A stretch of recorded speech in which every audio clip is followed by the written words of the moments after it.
Hello friends, welcome back to my channel.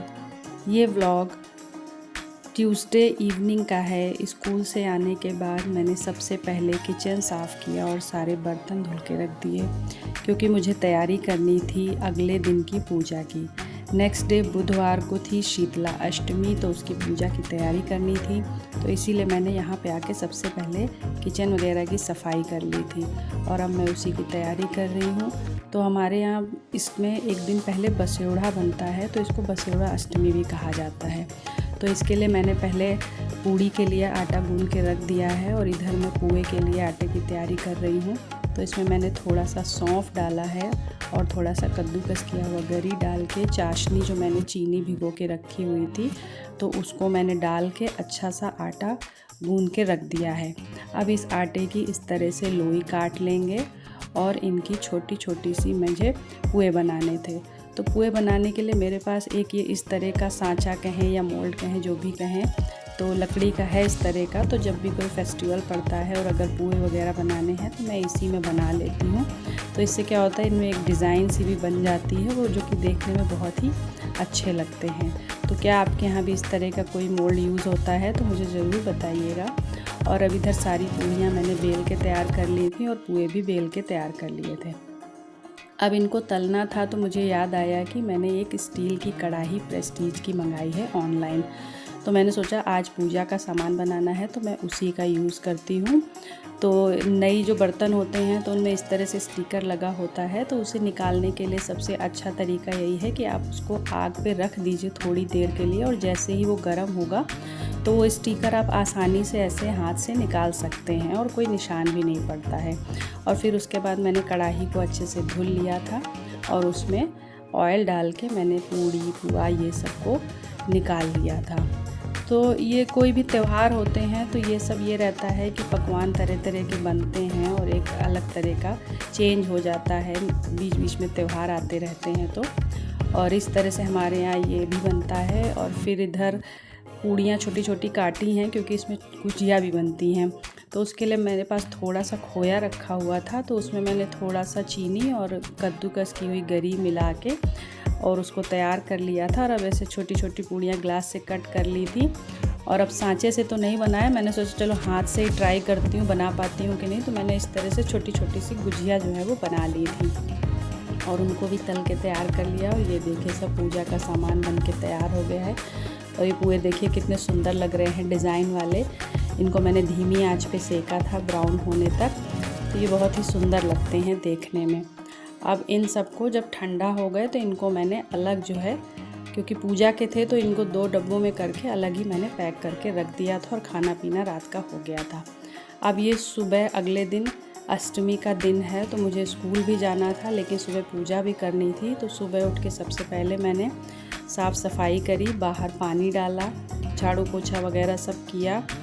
उसके बाद फिर मैं नहाने चली गई थी, क्योंकि त्यौहार होता है। ऐसे तो मैं ज़्यादातर शाम को ही झाड़ू पोछा करती हूँ, लेकिन अब आज फेस्टिवल था, अष्टमी की पूजा थी, तो मैंने सोचा चलो सुबह ही कर लेती हूँ, थोड़ा जल्दी उठ जाती हूँ।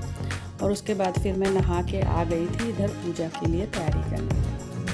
अब इधर पूजा के लिए मैंने जो भी कल रात को सामान बनाया था उसी का भोग लगता है हमारे यहाँ। तो इधर पहले तो रोज़ वाली भी पूजा करी और वही जो पूड़ी पुआ ये सब बना था वही मैंने भगवान को भोग लगा दिया है। और फिर उसके बाद मैं मंदिर भी गई थी, मंदिर से होके आ गई हूँ। और इधर अब दूध चढ़ा दिया है और पानी पी लिया। तो पूड़ी पुआ तो सब रखा ही था, केवल मुझे सब्ज़ी ही बनानी थी। तो मैंने उसके लिए आलू मटर की सब्ज़ी बनाई थी, तो मैंने आलू वगैरह काट के तैयारी कर ली है। और इधर पानी पी लिया और इधर मेरी कॉफ़ी बन के तैयार हो गई थी, वो मैंने पी लिया है। अब उसके बाद इधर सब्ज़ी मैंने छौंक दी थी। सब्ज़ी छौंकने के बाद जो फ्रूट था वो काटना था मुझे, क्योंकि इस समय मेरा तो स्कूल चल रहा है, बेटे के एग्ज़ाम वगैरह हो गए हैं तो वो इस समय घर में ही रहता है। तो मैंने अपने लिए फ्रूट कट करके टिफ़िन वगैरह लगा लिया था और उसको जो है अलग रख दिया था कि वो बाद में खा लेगा। और इधर अभी तक ये सो के नहीं उठा था, कह रहा था मेरी छुट्टी है अभी नहीं उठूँगा। तो मैं उसको उठा रही थी कि चलो मुझे तो जाना है स्कूल, अब तुम उठ जाओ। और उसको उठाने के बाद अब मैं इधर जल्दी जल्दी तैयार हो गई थी स्कूल के लिए। और बस तैयार होके मैंने थोड़ा अपने आप को शीशे में देखा और फिर उसके बाद मैं चली गई थी स्कूल। अब ये फिर शाम को स्कूल से आने के बाद का समय है। स्कूल से आने के बाद अब आटे की टंकी खाली हो गई थी, तो मैंने ये आटा मंगाया था, तो इसको मैंने टंकी में भर दिया। मतलब इस तरह के छोटे मोटे काम बहुत सारे हो जाते हैं जो हम लोग को करने होते हैं, तो वो सब मैनेज तो करना ही होता है। तो इस तरह से फिर मैंने आटा भर दिया। और ये चावल भी मैंने मंगाए थे, उसकी भी बोरी कई दिन से रखी थी, लेकिन त्यौहार की वजह से और भी सब काम थे, आना जाना इधर उधर, तो इस वजह से मौका नहीं मिल पा रहा था। तो मैंने सोचा आज इनको भी रख देती हूँ, चावल को भी टंकी में भर के। तो ये चावल है, दाल है, इन सब को स्टोर करने के लिए मैं इस तरह की एक आयुर्वेदिक गोलियाँ आती हैं, ये मेडिकल स्टोर में आसानी से मिल जाती हैं, तो इनको मैं इसमें डाल देती हूँ। तो ये क्या होता है, चावल और ये सब चीज़ें जल्दी ख़राब नहीं होती हैं। तो मैंने पहले थोड़ी नीचे टैबलेट्स डाली, ऊपर से फिर रख दिया, और फिर उसमें जो है थोड़ी ऐसे ही मतलब थोड़ी लेयर बनाते जाते, थोड़ा चावल डाला, फिर थोड़ी टैबलेट डाली, इस तरह से करके उनको ढक के रख दिया था। और अब शाम को सुबह से पूड़ी वगैरह खाई जा रही थी, तो शाम को मैंने सोचा कि कुछ हल्का ही बना लेती हूँ। तो जल्दी से मैंने बस तहरी बना ली थी, मटर वगैरह डाल के अच्छे से। और तहरी के साथ जो है चटनी बहुत अच्छी लगती है मुझे टमाटर की, तो मैंने इधर चटनी बना ली थी। और ये बथुआ भी रखा हुआ था 2 दिन से, तो मैंने सोचा अब इसको काटेंगे नहीं, इसको ऐसे ही धुल के अच्छे से साफ़ करके मैंने इसको बॉयल करने के लिए रख दिया था। और अब इधर मेरी तहरी भी बन के तैयार हो गई थी, तो तहरी को निकाला हमने, फिर हम दोनों ने बैठ के आराम से खाना खाया था। खाना खाते खाते इधर मेरा बथुआ भी बॉयल हो गया था।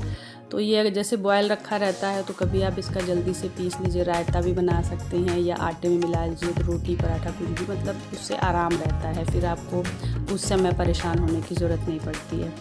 तो बथुए को भी अलग रख दिया था ठंडा होने के लिए, और फिर मैंने किचन को अच्छे से साफ़ कर दिया, क्योंकि फिर अगले दिन के स्कूल की तैयारी करनी थी। तो इधर फिर मैंने जल्दी से बर्तन भी धुल लिए, बर्तन काफ़ी ज़्यादा इकट्ठे हो गए थे आज, तो सारे बर्तन वगैरह सब साफ़ किए। और बर्तन साफ़ करने के बाद फिर मुझे अगले दिन के लिए सोचना था क्या बनाऊँ। तो ये हुआ कि चलो, कल बेटे ने कहा कि मम्मा मटर वाला छोला बनाओ, मुझे बहुत अच्छा लगता है, तो उसकी भी मैंने तैयारी करी। उसके लिए बस मैंने शाम को उसको भिगो के रख दिया था, मेरे बर्तन भी धुल गए थे, और बस किचन को बढ़िया अच्छे से साफ़ करके डाल दिया। और इधर मैंने ये मटर जो है भिगो दिया था। तो इस तरह से आज का दिन ये पूरा हो गया था, और अगले दिन की स्कूल की तैयारी भी हो गई थी। और अगर इसी तरह के ब्लॉग आपको अच्छे लगते हैं, मेरे ब्लॉग में कुछ भी अच्छा लगा हो, तो मेरे चैनल को लाइक और सब्सक्राइब करना मत भूलिएगा। Thank you, bye bye.